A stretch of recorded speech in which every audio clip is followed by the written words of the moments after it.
শুধুমাত্র হ্যারাস করার জন্য, তার জামিনকে প্রলম্বিত করার জন্য, দীর্ঘ হাজতবাসের জন্য ওর মিথ্যাভাবে এই মোকদ্দমায় তাকে শুনে দেখানো হয়েছে।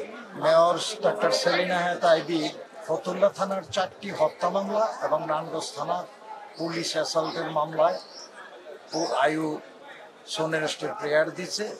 সেই সোনেরেস্টের আলোকে আমরা বিজ্ঞ আদালতে শুনানি করছি এবং শুনানিতে আমরা যে কথাটা বলেছি যে এই 5টি মোকদ্দমা তার এজাহারে তার নাম নাই, তার কোনো পাটপুলি নাই, তার বিরুদ্ধে কোনো অভিযোগ নাই এবং গ্রেপ্তারকৃত কোনো আসামি কনফেশনাল স্টেটমেন্ট করে নাই এবং 161 মেয়র আইবির নাম বলে নাই।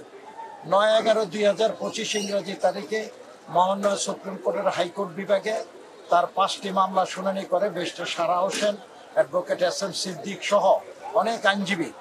দীর্ঘ শুনানি অন্তে মহামান্য উচ্চ আদালত আসামি ডক্টর সেলিনা হায়াৎ আইবির 5টি মামলার জামিন মঞ্জুর করেন।